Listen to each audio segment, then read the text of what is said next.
Assalamualaikum warahmatullahi wabarakatuh.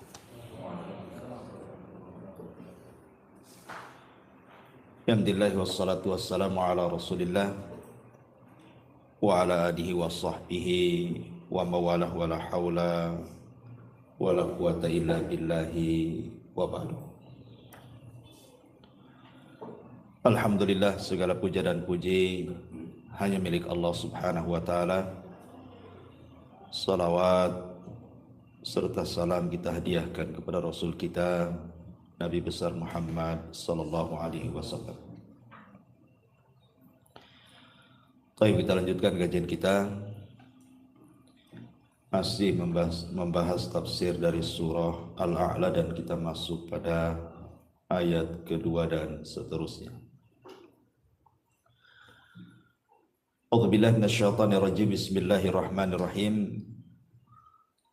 Sabbihisma rabbikal a'la alladzi khalaqa fasawwa walladzi qaddara fahada walladzi akhrajal mar'a faja'alahu ghutsa'an ahwa. Sucikanlah nama Tuhanmu yang maha tinggi, yang menciptakan lalu menyempurnakan ciptaannya, yang menentukan kadar masing-masing dan memberikan petunjuknya, yang menumbuhkan rerumputan lalu dijadikannya rerumputan itu kering sehingga menjadi kehitam-hitaman. Taib. Di sini Allah Subhanahu wa taala setelah menyebutkan ayat pertama seruan untuk mensucikan nama Tuhannya yang maha tinggi, maka Allah katakan alladzi khalaqa fasawwa. Dialah yang khalaqa, menciptakan segala sesuatu, fasawwa, dan menyempurnakan ciptaannya. Kalimat khalaqa fasawwa ini selalu diulang-ulang. Allah Subhanahu wa taala kalau menyebut khalaqa, menciptakan, maka kalimat setelahnya biasanya fasawwa, menyempurnakan. Contoh umpamanya Allah Subhanahu wa taala mengatakan inni khaliqun basharan minatin fa idza sawaituhu wa nafakhtu fihi min ruhi faqa'u lahu sajidin. Sesungguhnya aku menciptakan manusia dari tanah, maksudnya Adam. Maka apabila aku menyempurnakannya, maka aku tiupkan ruhku kepadanya, maka bersegeralah kalian wahai para malaikat sujud kepada Adam. Di sini Allah katakan inni khaliq, saya menciptakan. Setelah itu Allah katakan sawaituhu, dan aku menyempurnakannya. Ataupun dalam surah Al-Kahfi ayat 37 Allah mengatakan akafarta billadzi khalaqaka min turabin thumma min nutfatin thumma sawwaka rajula. Apakah engkau akan kufur dengan zat yang telah menciptakan kamu dari tanah, kemudian dari setetes sperma, thumma sawwaka, kemudian Allah sempurnakan dirimu menjadi manusia. Di sini ada kalimat khalaqaka, setelahnya sawwaka. Sama juga di sini alladzi khalaqa fasawwa. Lalu apa makna khalaqa fasawwa? Qaddara fahada. Ini yang kita akan bahas sedikit di malam hari ini. Ma'asyiral muslimin yang dimuliakan Allah Subhanahu wa taala. Di dalam surah Al-Hasyr ayat 24 Allah Subhanahu wa taala berfirman, huwallahul khaliqu al-bari'u al-musawwiru lahul asmaul husna. Dialah Allah Al-Khaliq yang menciptakan. Al-Bari menyelesaikan ciptaannya, Al-Musawwir yang membentuk. Artinya 3 nama Allah Subhanahu wa taala ini proses pembuatan manusia dalam janin. Al-Khaliq, Al-Bari, Al-Musawwir. Ini 3 nama Allah menjelaskan tentang proses penciptaan manusia dalam janin. Dan kita tahu bahwa di antara kuasa Allah Subhanahu wa taala, ikhwan, Allah Subhanahu wa taala ketika menciptakan manusia itu dalam proses, tidak sekali ciptaan. Allah mengatakan wallahu khalaqakum atwarah. Dan Allah Subhanahu wa taala menciptakan kalian itu dalam tingkatan kejadian. Artinya bukan dalam satu kejadian saja. Dari ciptaan ke ciptaan, dari ciptaan ke ciptaan, dan begitu seterusnya. Barulah kemudian menjadi manusia.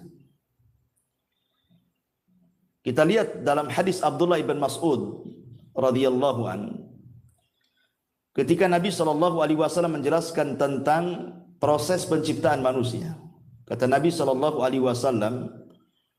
bahwa manusia itu dikumpulkan selama 40 hari dari segumpal air mani. Kemudian 40 hari berikutnya berubah menjadi segumpal darah. Kemudian 40 hari berikutnya menjadi segumpal daging. Baru setelah itu diutus malaikat dan ditiupkan ruh kepadanya, seraya dicatat rizkinya, amalnya, ajalnya, bahagia dan celakanya. Begitu dalam hadis Abdullah ibn Mas'ud radhiyallahu anhu. Artinya bahwa Allah menciptakan manusia itu dalam penciptaan ke penciptaan. Pertama Allah ciptakan segumpal sperma dulu. Sperma laki-laki yang masuk kepada rahim perempuan ini jumlahnya jutaan, ikhwan. Begitu kan, sampai 20 sampai 300 juta. Tapi yang satu saja kan yang jadi. Jadi dari sekitar 300 juta itu yang jadi cuma satu. Kalau yang satu ini jadi, maka yang lainnya mati dan akan menjadi makanannya. Artinya bahwa kalau seandainya Allah takdirkan nih yang 300 juta itu hidup semua jadi manusia, kira-kira Batam ini cukup enggak? Seandainya setiap satu orang ketika mengeluarkan sperma itu membuahi 300 juta per orang kali penduduk Batam ini, kira-kira cukup enggak Batam ini? Enggak akan cukup. Oke, dengan Tanjung Pinang, Sak Kepri enggak akan cukup. Artinya bahwa ketika Allah Subhanahu wa taala kemudian mengeluarkan sampai 300 juta itu, yang jadi cuma satu yaitu antum. Ini nikmat Allah Subhanahu wa taala. Berarti antum dipilih dari 300 juta itu.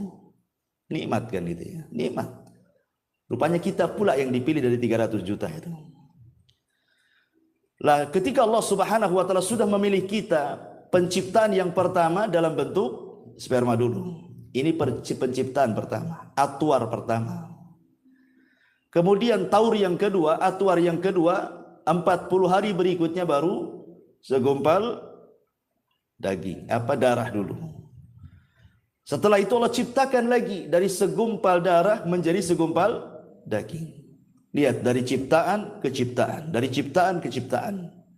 Itulah yang Allah katakan wallahu khalaqakum atwara. Dan Allah ciptakan kalian itu bukan dalam tingkatan kejadian satu kali saja, tapi bertingkat-tingkat. Dan ini kuasa Allah Subhanahu wa taala. Walaupun dalam hadis Abdullah ibn Mas'ud itu menjadi khilaf kapan ruh itu ditiup kepada janin. Karena biasanya janin itu di umur 40 hari saja sudah ada gerakan. Sudah ada gerakan tuh. Tanyalah ke istri antum yang hamil. Sudah ada gerakan tuh. Kalau pamannya kita datang ke dokter kan itu ya, nanti di USG kan ada gerakannya. Apakah gerakan ini maknanya ruh yang ditiupkan pada 40 hari pertama? Ataukah ruh itu ditiupkan setelah 4 bulan, artinya 40 hari ketiga. 40 hari kan itu ya. Kalau digenapkan menjadi 4 bulan. Ada yang mengatakan bahwa di 40 hari pertama itulah ruh ditiupkan. Karena ada tajrubah. Buktinya ada gerakan di situ. Berarti hidup. Karena itu. Kalau hidup berarti ada ruhnya. Tapi ada yang mengatakan bahwa tidak, ruh itu ditiupkan oleh Allah Subhanahu wa taala lewat malaikat yang menjaga rahim itu ketika bayi berusia 44 bulan atau 40 yang ketiga. Berdasarkan zahir hadis, ya kan? Zahir hadisnya kan begitu. 40 pertama segumpal mani, 40 hari kedua segumpal darah, 40 hari ketiga segumpal daging, baru ditiupkan ruh. Nah, berarti setelah 4 bulan baru tiupkan ruh. Dan ini yang banyak dikuatkan oleh jumhur mayoritas para ulama. Jadi ruh ditiupkan itu ketika janin berusia 4 bulan.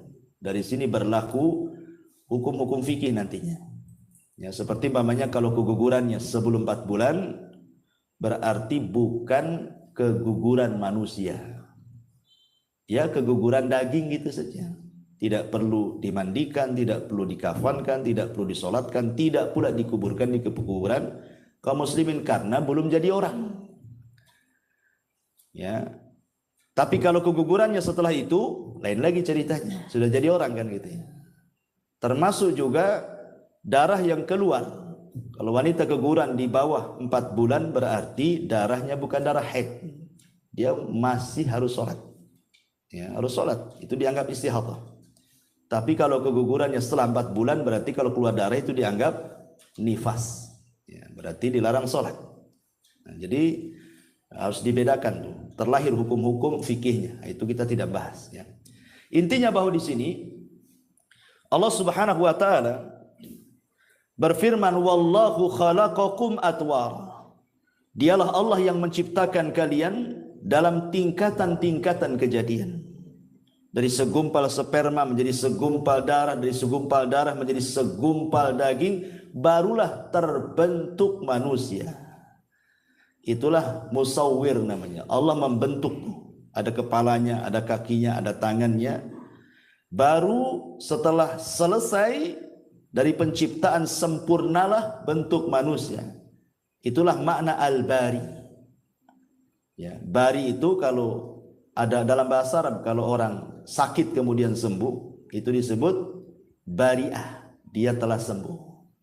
Gitu ya. Artinya kalau dalam penciptaan berarti sudah selesai penciptaannya. Sudah terbentuk manusia. Makanya 3 nama Allah ini, Al-Khaliqul Bari'ul Musawwir, ini kejadiannya semua di alam rahim. Baru kemudian setelah keluar ke alam dunia, inilah yang disebut dengan fasau taswiyah namanya. Allah katakan di sini alladzi khalaqa fasawwa. Nah, baru kemudian terjadi taswiyah, penyempurnaan. Apa yang dimaksud taswiyah di sini, ikhwan? Ini kan arti secara bahasa saja, taswiyah gitu ya. Di sini diartikan lalu menyempurnakan ciptaannya. Lalu apa makna sawwa di sini atau taswiyah di sini? Untuk memudahkan sebuah definisi, saya akan buatkan contoh saja biar antum paham. Kalau antum punya mobil, antum bangun rumah, antum punya mobil. Otomatis mobil itu harus ada garasinya. Kemudian antum buat garasi lebih kecil dibandingkan mobilnya. Kemudian mobilnya antum paksa ke garasi, hancur nggak rumah tuh? Hancur. Berarti garasi itu tidak taswiyah namanya, tidak seimbang dengan mobilnya. Harusnya kalau buat garasi kan harus lebih besar dibandingkan mobilnya. Mobilnya masuk, itulah baru taswiyah. Ya. Jadi para ulama mengatakan, jadi makna taswiyah itu ayyakuna syai' ala qadri hajatihi. Hendaklah sesuatu itu direncanakan sesuai dengan hajat kebutuhannya. Itu disebut taswiyah. Jadi kalau seandainya memasukkan, antum buat pintu rumah untuk antum masuk, enggak mungkin lah pintu itu lebih kecil dibandingkan orangnya kan, itu harus lebih besar.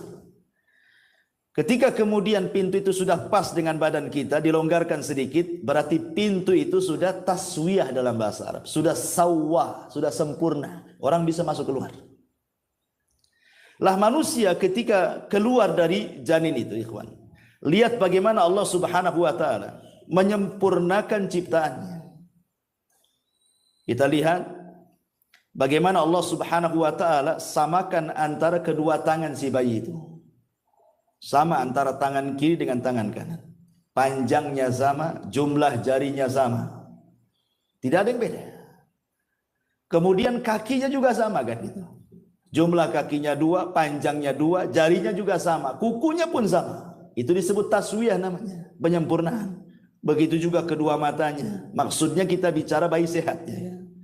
Jangan pula bicara tentang bayi sakit ya. Bayi cacat itu kan keluar daripada keumuman bayi, karena umumnya bayi keluar sehat. Kedua matanya sama, kedua bahunya sama, tidak singsul sebelah gitu ya. Dan begitu seterusnya. Itu makna daripada sawwah namanya ya. Alladzi khalaqa fasawwah. Allah seimbangkan. Allah seimbangkan dengan hajatnya manusia tuh. Ma'asyiral muslimin yang dimuliakan Allah Azza wa Jalla. Baik kita rinci coba. Allah mengatakan dalam Al-Quran, wa fi anfusikum afala tubsirun. Dalam diri kalian itu ada tanda-tanda kuasa Allah dalam bentuk taswiyah Allah ketika menciptakan manusia. Allah buat sempurna seimbang manusia itu untuk kemaslahatan kita semuanya.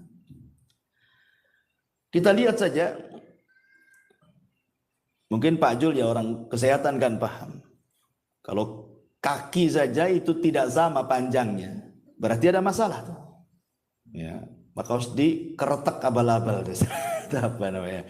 Supaya sama kan? Kalau tidak sama kan berarti badan ini ada masalah. Ya ada masalah. Kalau tidak sama panjangnya itu ada masalah dengan badan dia. Kenapa? Karena Allah menciptakan manusia itu taswiyah. Kalau ada panjang sedikit masalah tuh dengan badan dia. Karena Allah tidak menciptakan seperti itu. Berarti orang ini harus dibenerin tuh. Lah ini kuasa siapa? Kuasa Allah. Allah Subhanahu wa taala menciptakan manusia itu dalam kondisi betul-betul sehat. Dialah yang membuat sakit. Tapi ketika Allah menciptakan manusia tidak seperti itu, semua sama. Dan itu kuasa Allah Subhanahu wa taala. Kemudian letak-letaknya juga luar biasa. Kenapa kemudian mata lebih tinggi dibandingkan hidung? Kemudian hidung lebih tinggi dibandingkan mulut, coba. Apa hikmahnya? Anda bisa bayangkan kalau mata lebih rendah dibandingkan mulut. Mulut di atas, mata pula ganti mulut. Kira-kira bentuknya kayak apa? Ya. Karena dalam wajah itu kan ada 3 pengetahuan. Pertama, ilmu tentang warna dan bentuk. Ilmu tentang warna dan bentuk. Dan itu hanya ada pada pandangan. Pandangan yang bisa melihat warna, pandangan yang bisa melihat bentuk. Dan ketika memandang harus tinggi supaya kelihatan. Ya, kalau mata di bawah nggak nampak tuh. Makanya diletakkan di ketinggian kan. Karena fungsinya memandang. Memandang warna-warna, memandang bentuk-bentuk tuh. Kemudian yang kedua ada namanya ilmu penciuman. Setelah pandangan tentu penciuman dulu. Dan itu hanya bisa dilakukan oleh hidung. Maka diletakkan hidung. Baru di bawahnya ilmu at-ta'mi. Ilmu at-ta'mi itu merasakan sesuatu. Manisnya, pahitnya. Dan begitu seterusnya. Makanya Allah letakkan betul-betul sesuai dengan letaknya. Mata di sini, hidung di sini, kemudian mulut di sini. Kemudian bentuknya coba. Coba kelopak mata ini, ikhwan. Ini kan tipis ya. Kelopak mata kita ini tipis. Tapi bibir kita ini tebal. Kita balik seandainya. Yang tipis di sini, yang tebal pula di sini. Kira-kira antum bisa berkedip? Kalau seandainya di kelopak mata itu setebal bibir, gak bisa antum berkedip. Makanya Allah Subhanahu wa taala buat tipis tuh di sini kelopak mata itu, kulitnya. Dan bibir ini dibuat tebal supaya bisa bicara. Begitulah Allah Subhanahu wa taala betul-betul gitu ya, taswiyah itu mensejajarkan Termasuk juga gigi kan, gerham sebelah kiri, gerham sebelah kanan, atas bawah, betul-betul seimbang. Coba kalau seandainya yang atas besar, sebelah kanan, sebelah kiri kecil, macam mana kita mau ngunyah? Tidak bisa. Ya.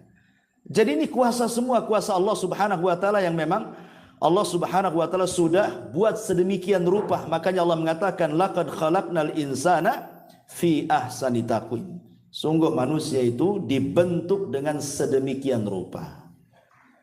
Ya, luar biasa. Seperti namanya, kenapa tangan ini agak kering, basahnya sedikit gitu ya. Kaki lebih kering lagi, basahnya lebih sedikit lagi. Tapi kalau muka biasanya kan berminyak, basahnya lebih banyak kan itu ya. Nah, ini kan juga ada rahasianya. Karena memang kaki ini tempat berpijak.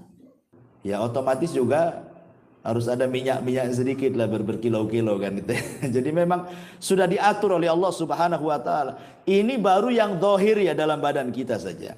Sudah sedemikian rupa ciptaan Allah subhanahu wa ta'ala. Allah letakkan luar biasa. Ya, telinga juga tidak besar separuh. Ya sama seimbang. Mendengarnya pun subhanallah. Ketika kita mendengar loh telinga kanan, telinga kiri. Jangan cerita telinga sakit ya, telinga sehat ya. Itu sama saja. Tidak mungkin orang memanggil gitu ya. Kata kanan itu manggil mau ngasih duit gitu ya. Kata telinga bukan itu debt collector. Tidak mungkin juga kan. Artinya kan tidak mungkin berselisih pandangan itu.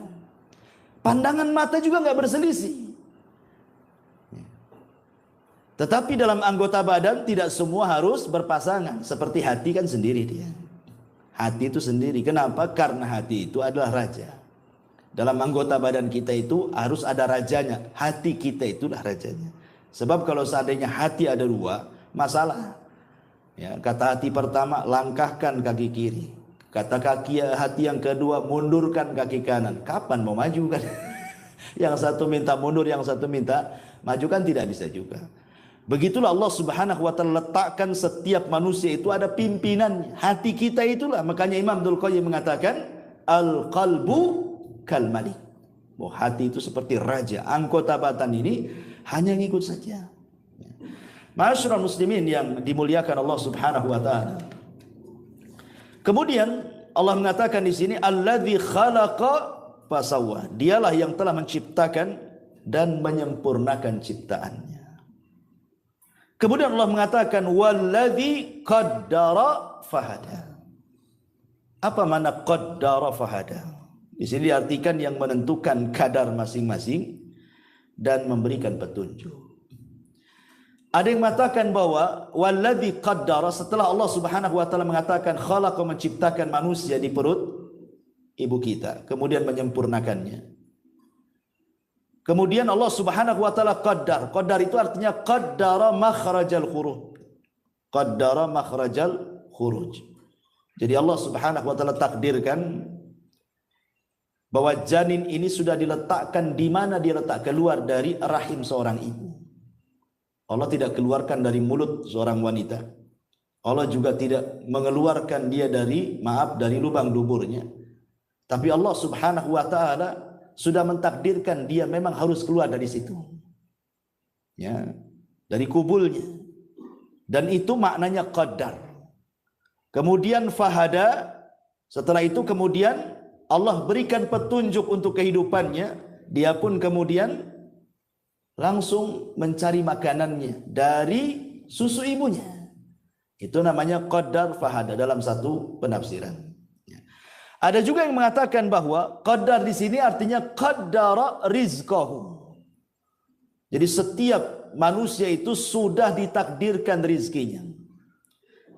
Kemudian fahada, Allah kasih petunjuk bagaimana cara mencarinya. Dan ini penting ikhwan. Manusia ketika mencari rizki itu ada yang ekstrim kanan, ada yang ekstrim kiri.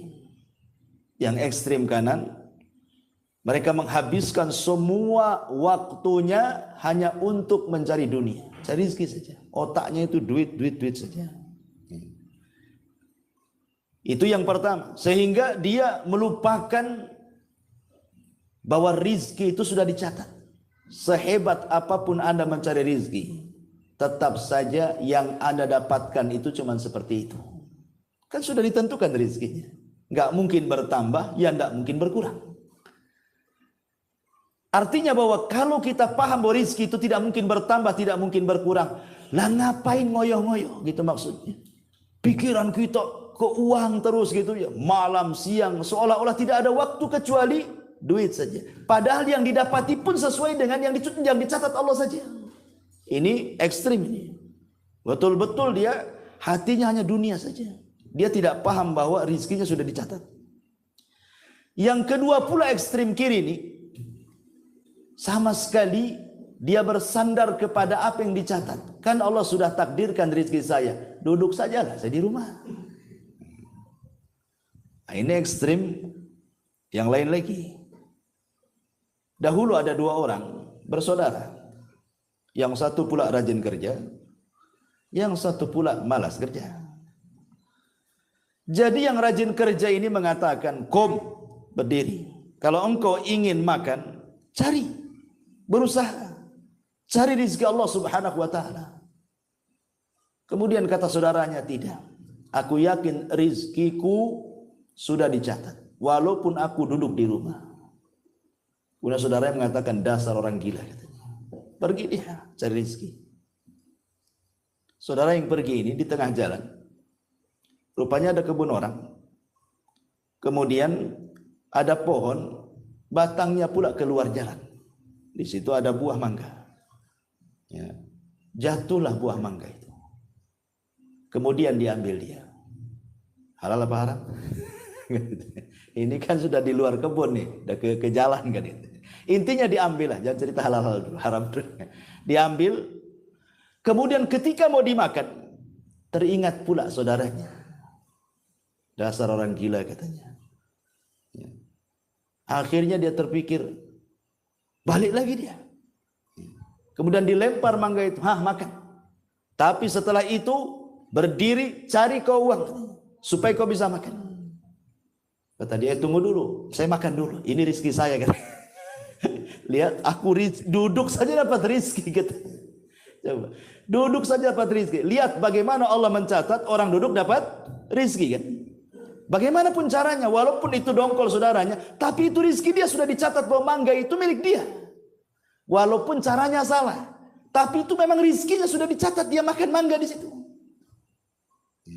Artinya bahwa sehebat apapun manusia mengejar rezeki itu, maka rezeki akan segitu-gitu saja. Makanya dulu saya pernah ceritakan tentang kisah siapa? Ali bin Abi Thalib kan. Ketika ada seorang pengemis datang kepada Ali bin Abi Thalib, kemudian Ali menjanjikan akan diberikan beberapa dirham. Lupa pula Ali itu naruh uang di mana dia letakkan dirham-dirham itu. Akhirnya kelamaan jengkelah ini pengemis ini. Pergi, sebelum pergi mencuri pelana kudanya Ali. Pergi dia. Setelah pergi pencurinya, dapat pula dirham-dirham itu. Akhirnya keluar, rupanya sudah nggak ada itu yang mengemis itu. Tiba-tiba kemudian pembantunya Ali mengatakan bahwa lizamnya, pelana kudanya hilang dicuri orang. Ali mengatakan, ya sudah. Kalau sudah dicuri orang, mungkin dia rezekinya. Ambillah uang dirham-dirham itu, kau belilah pelana yang baru ke pasar sana. Mudah-mudahan dapat harga 400. Dikasih uang 400 dirham. Ke pasar dia. Kemudian adalah orang yang jual pelana. Ditawar, dapat pula 400. Pulang dia. Ketika Ali radhiyallahu anhu melihat pelananya, dia hafal itu pelana dia. Kata Ali, ini kan pelana kita yang dicuri tadi. Berarti kau beli dari pencuri itu katanya.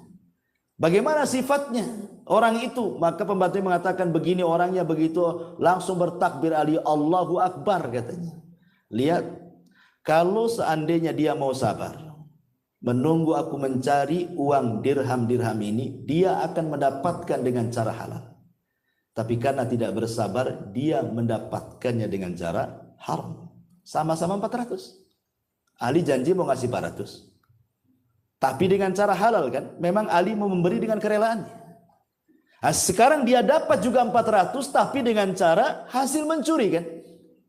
Artinya rizki itu nggak akan kemana, tetap segitu-gitu juga gitu maksudnya. Anda mau cari dengan cara halal, Anda mau cari dengan cara haram, tetap segitu. Lalu buat apa berdusta untuk mencari rizki? Coba, buat apa kemudian orang menipu untuk mencari rizki? Toh juga ujung-ujungnya juga segitu, tidak lebih dari yang dicatat oleh Allah Subhanahu wa taala. Nah dari sini maka artinya qaddara rizqahu fahadalahu tariqar rizki. Artinya qaddara di sini artinya Allah takdirkan rizkinya dan Allah Subhanahu wa taala berikan petunjuk bagaimana cara mencarinya. Bagaimana cara mencarinya? Rizki Allah itu banyak, ikhwan. Di mana-mana, hanya orang malas saja yang kemudian merasa sulit untuk mendapatkan rizki. Sampai begini, ikhwan. Ada satu kisah. Ada seorang bahasa namanya Al-Imam Al-Asma'i rahimahullahu ta'ala. Dia hidup di masa kerajaan Abbasiyah. Jadi Al-Asma'i ini suatu ketika dia safar. Karena Al-Asma'i itu kan memang suka safar, belajar dari mana-mana negeri. Begitulah, zaman dulu kan rihlahnya para ulama kan seperti itu. Dari negeri ke negeri cari ulama belajar gitu. Jadi suatu ketika Al-Asma'i ini ketika berjalan di padang pasir, jumpa pula dengan Arab Badui. Arab Badui, orang bodoh. Tetapi masih fitrah hatinya. Jadi ketika kemudian Arab Badui ini bertanya, siapa kamu? Saya Al-Asma'i dari suku Asma. Oh, Anda Al-Asma'i, dari mana kau datang? Dia mengatakan dari negeri yang di situ dibacakan kalam-kalam Allah. Arab Badui ini bingung. Karena tidak pernah mendengar Al-Quran, tidak pernah juga melihat Al-Quran seperti apa, tidak pernah membaca Quran, sama sekali tidak tahu Quran. Sehingga dia tanya, apakah Allah Subhanahu wa ta'ala punya kalam, ya, punya firman yang dibaca manusia? Kata Asma'i, ya, inilah Al-Quran. Ini semua firman yang dibaca kita, ini firman Allah Subhanahu wa ta'ala. Jadi Arab Badui ini takjub. Kok ada firman-firman Allah yang dibaca manusia begitu ya? Jadi kata Arab Badui ini, kalau begitu bacakan untukku satu firman Allah, biar aku senantiasa membacanya. Akhirnya Al-Asma'i membacakan surah Ad-Dhariyat. Ad-Dhariyati, Darwa dan begitu seterusnya. Sampai kepada ayat wa fis sama'i rizqukum wa ma tu'adun. Dan di langit terdapat rizki kalian dan apa yang dijanjikan Allah kepadamu. Ketika kemudian si Arab Badui ini mendengar kalimat wa fis sama'i rizqukum, dan di langit ada rizki kalian dan apa yang dijanjikan Allah kepada kalian, kata Arab Badui, hasbuk, cukup. Tiba-tiba kemudian dia ambil pedangnya, kemudian unta yang ditungganginya langsung disembelih, kemudian dipotong-potong, dikuliti, kemudian dia minta kepada Asma'i, tolong bagi-bagikan daging dan tulang-tulang ini kepada fuqara wal masakin, bantu saya, katanya. Langsung kemudian dibagi-bagikan kepada orang yang lalang itu. Akhirnya habis. Setelah habis daging untanya, dia patahkan pedangnya, kemudian dikubur. Kemudian sambil berjalan dia membaca wa fis sama'i rizqukum wa ma tu'adun. Wa fis sama'i rizqukum wa ma tu'adun, sampai pergi. Dia baca terus ayat ini. Al-Asma'i ketika melihat hal ini takjub dia. Dia mengatakan, demi Allah, aku sudah 30 tahun lebih sering lewat dengan ayat ini, wa fis sama'i rizqukum wa ma tu'adun, tetapi tidak punya pengaruh seperti pengaruhnya Arab Badui ini, katanya. Dia baru baca satu kali Al-Quran, tidak pernah kenal Al-Quran. Itulah Al-Quran yang pernah dibaca. Tapi dia begitu yakin bahwa di langit itu ada rizki baginya dan apa yang dijanjikan Allah kepadanya. Sampai dia sembelih itu, dia bagi-bagikan. Karena dia tidak takut bahwa rizkinya Allah tanggung. Itu maksudnya. Akhirnya beberapa tahun kemudian, Al-Asma'i ini diajak haji oleh Khalifah Harun Ar-Rasyid rahimahullahu ta'ala. Setelah 2 tahun, 3 tahunan begitu. Berangkat dari negerinya menuju Mekah. Ketika di Mekah, dia mendengar ada orang membaca wa fis sama'i rizqukum wa ma tu'adun. Dia kenal dengan suara itu kan itu. Lah kok ada di sini dia, katanya. Orang Badui ini kok ada di sini?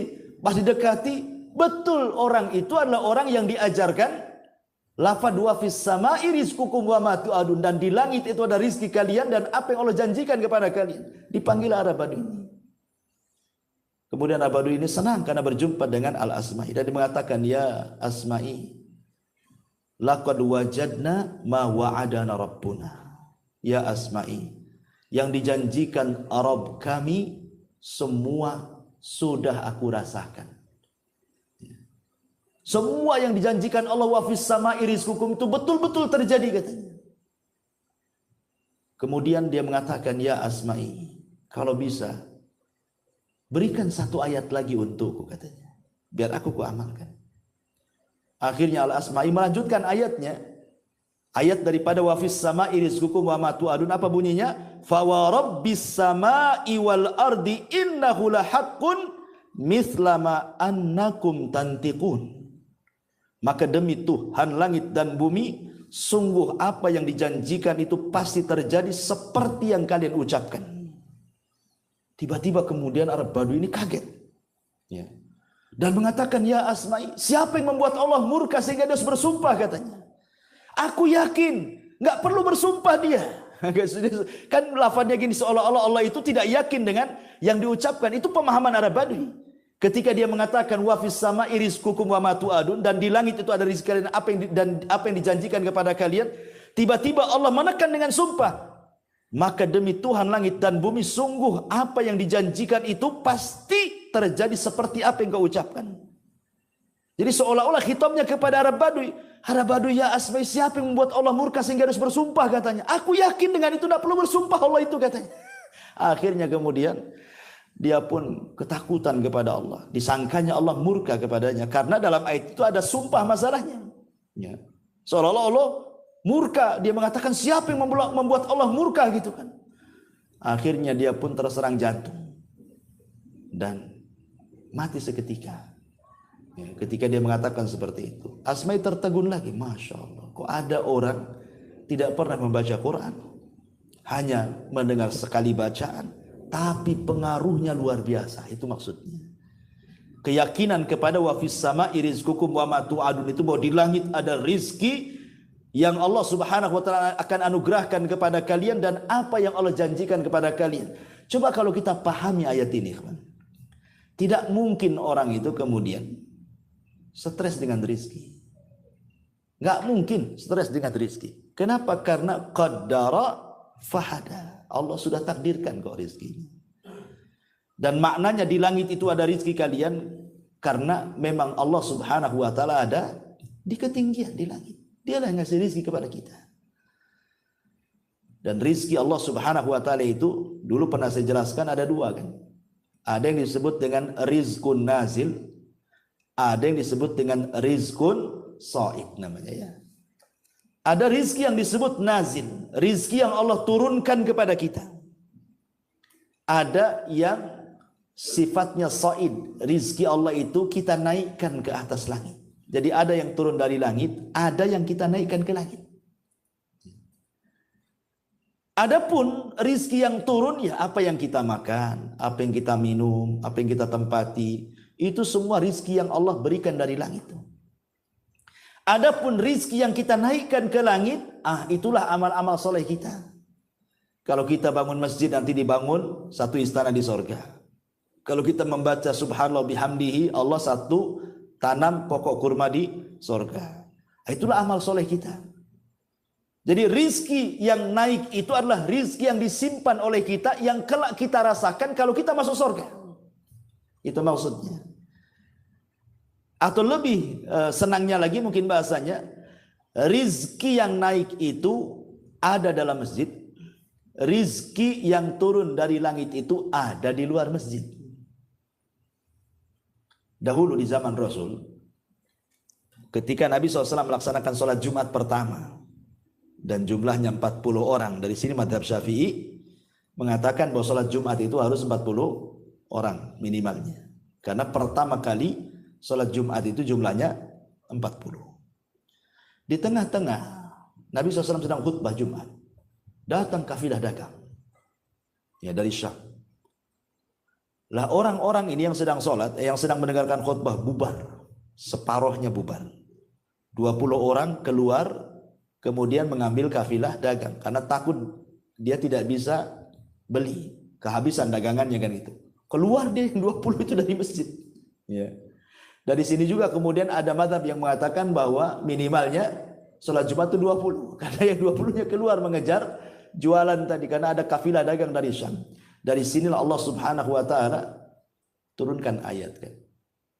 Turunkan ayat surah Al-Jum'ah. Wa idza ra'au tijaratan aw lahwan infaddu ilaiha wa tarakuka qa'ima. Qul ma indallahi khairun minal lahwi wa minat tijarah wallahu khairu razikin. Dan apabila mereka melihat perdagangan atau permainan, mereka pun berpaling darinya. Dan mereka meninggalkan engkau wahai Muhammad dalam kondisi engkau berkhutbah berdiri. Ya. Katakan ya Muhammad kepada mereka bahwa yang di sisi Allah itu jauh lebih baik dibandingkan permainan perniagaan itu. Karena Allah sebaik-baik pemberi rizki. Lihat bagaimana Allah Subhanahu wa taala menegur di sini. Yang lari mengejar rizki di luar masjid, ya, tidak lebih baik dibandingkan orang yang tetap ikut sholat Jumat bersama Nabi, gitu maksudnya. Dari sini menunjukkan bahwa rizki yang naik jauh lebih baik dibandingkan rizki yang turun. Walaupun kenyataannya kalau saya tanya dengan jujur, antum milih rizki yang naik apa rizki yang turun? Nggak mungkin antum bilang rizki yang naik. Buktinya sudah sedekah bakhil. Pasti antum milih rizki yang turun kan? Karena itu yang nampak, mobilnya nampak, rumahnya nampak, uangnya nampak gitu ya. Maunya kita yang nampak-nampak saja. Adapun di sana di sorga itu kan macam cerita, ya, nggak yakin. Ya. Sehingga karena nggak yakin itu, walaupun antum nganggur ada masjid kerja bakti, nggak mau datang juga antum ke situ. Katanya rizki yang naik lebih antum utamakan dibandingkan rizki yang turun. Tapi kenyataan di lapangan tidak seperti itu. Itulah karena apa? Manusia sudah dikuasai dengan dunia. Dan yang lebih hebat lagi dari kuasa Allah, qaddara fahada. Allah Subhanahu wa taala sudah mentakdirkan rizki dan memberikan petunjuk untuk mencari rizkinya. Ingat bahwa semua yang ada di langit, semua yang ada di bumi, kiri, kanan, atas, bawah, itu rizki bagi manusia secara umum. Kenapa Allah menciptakan langit? Untuk siapa? Untuk kita.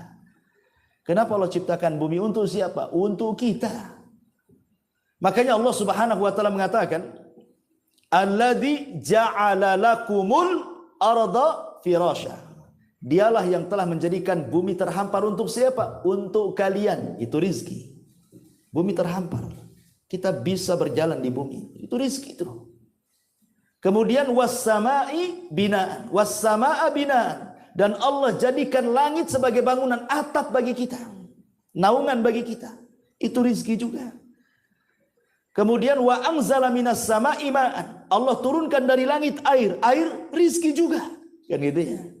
Fa akhraja bihi minas thamarati, dan Allah keluarkan dari bumi itu buah-buahan. Rizqan lakum, itu semua rizki bagi kalian.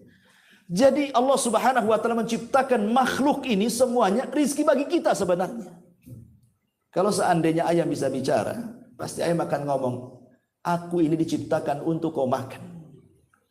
Kalau seandainya kambing, sapi itu bisa bicara, maka mereka akan mengatakan seperti itu. Aku diciptakan itu untuk kalian makan sebenarnya. Kalau seandainya jeruk, durian, apalah namanya, buah-buahan, rambutannya, kesemaknya, salaknya bisa bicara, pasti mereka akan mengatakan, aku ditumbuhkan Allah untuk kalian makan. Tapi kan mereka tidak bicara. Tapi itu kenyataannya kan seperti itu. Artinya bahwa manusia itu betul-betul dimuliakan oleh Allah Subhanahu wa taala, sampai seisi langit dan bumi itu sebenarnya untuk manusia. Saking mulianya manusia. Luar biasa itu ya. Taib asyrul muslimin yang dimuliakan kembali. Kemudian penafsiran yang berikutnya, qaddara fahada. Allah tentukan rizkinya, kemudian Allah berikan petunjuknya bagaimana cara mencari rizkinya. Terkadang ikhwan, ada makhluk yang Allah ciptakan itu madarat bagi manusia. Contoh, Allah menciptakan tikus, itu madarat bagi manusia. Tapi setelah itu Allah ciptakan kucing, maka tikus menjadi ketakutan dengan kucing kan gitu. Jadi saling takut-takutan tuh. Manusia takut sama tikus, tikus pula takut sama kucing. Ya.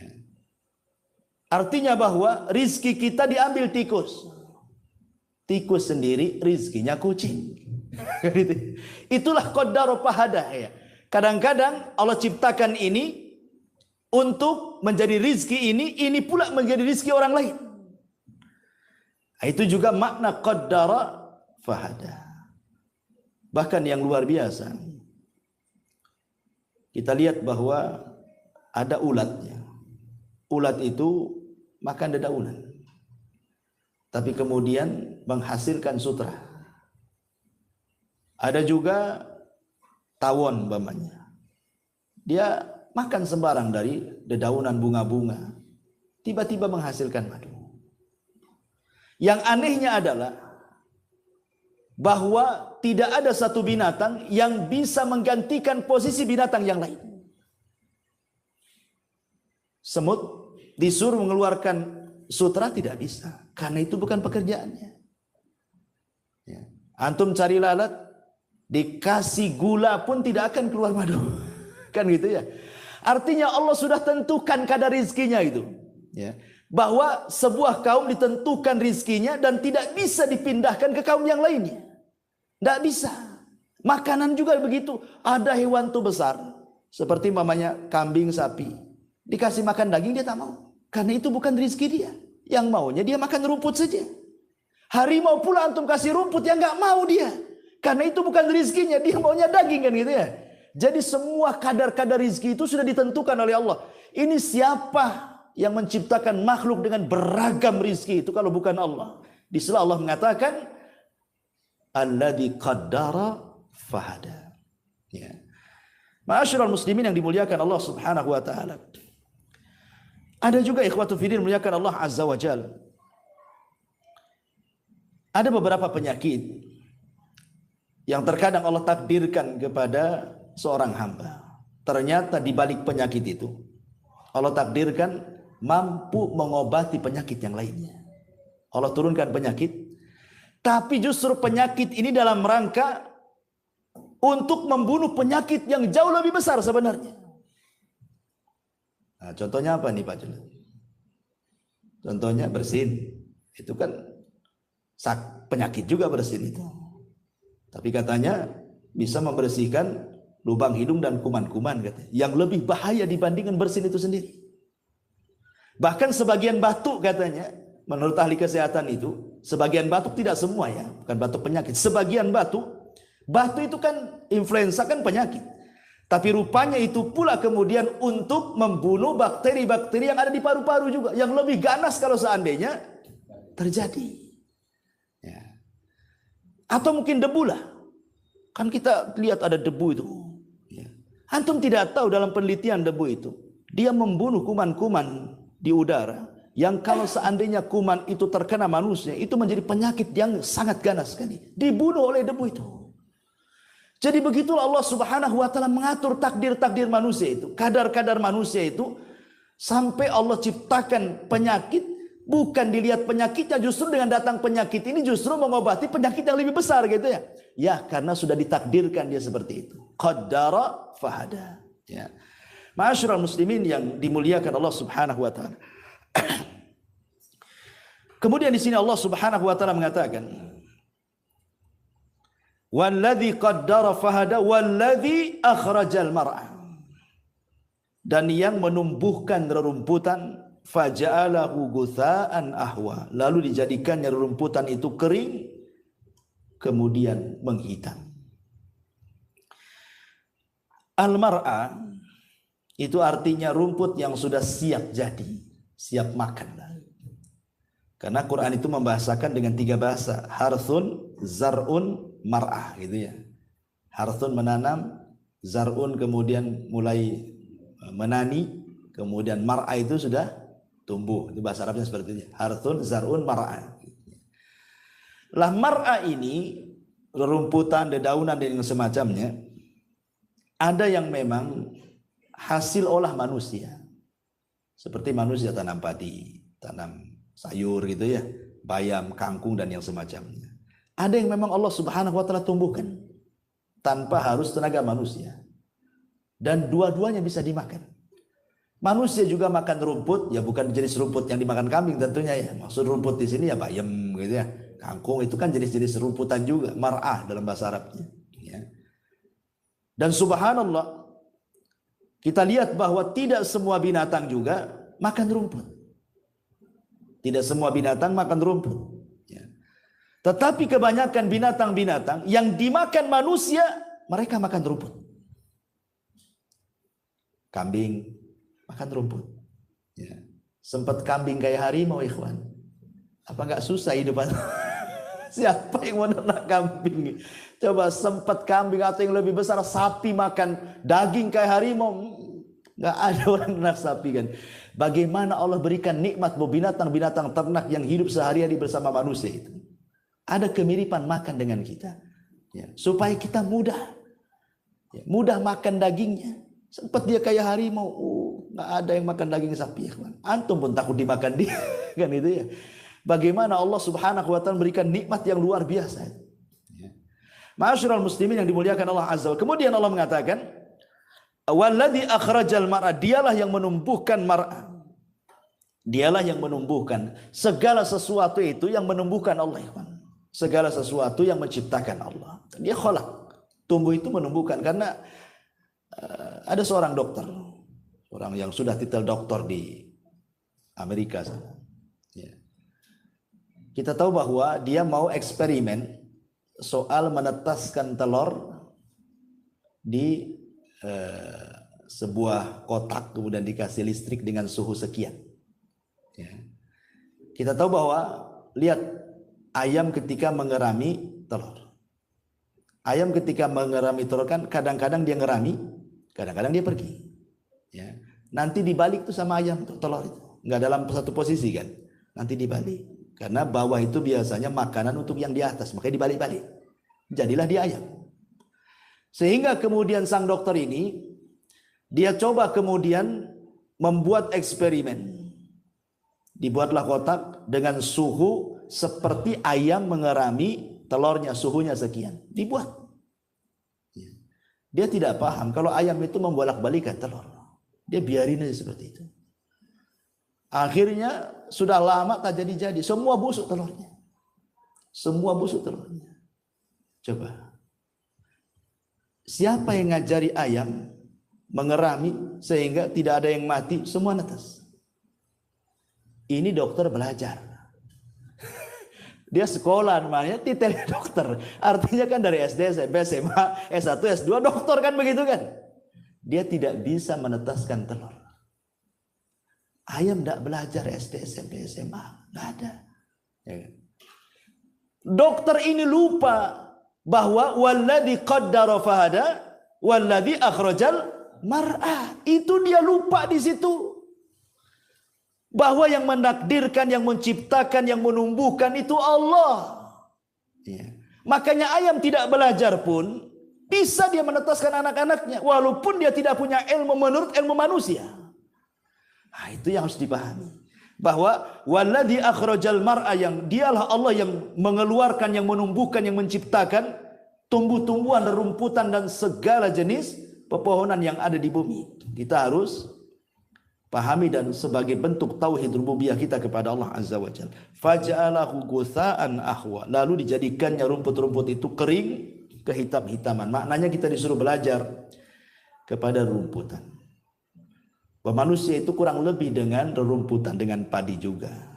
Awalnya lemah dan diakhiri dengan kelemahan, gitu maksudnya ya.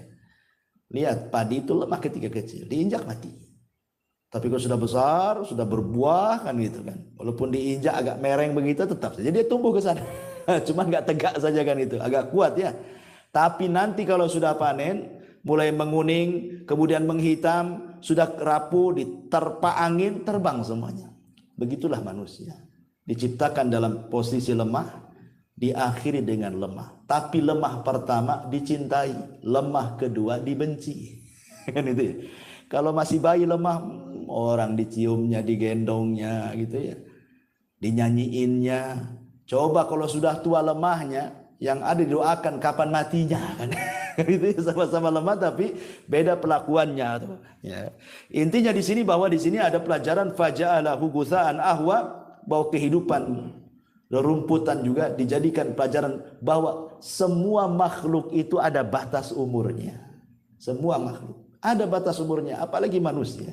Nabi SAW mengatakan a'maru ummati baina sittina wa sab'in, bahwa umur usia umatku itu antara 60 sampai 70 tahun saja, sedikit yang melewati itu. Wallahu a'lam bishawab. Ini saja yang bisa sampaikan karena ada tamu juga ini. Ada bincang, antum jangan pulang dulu. Tapi subhanaka wa bihamdika asyhadu an la ilaha illa anta astaghfiruka wa atubu ilaik. Allah taala. Assalamualaikum warahmatullahi wabarakatuh.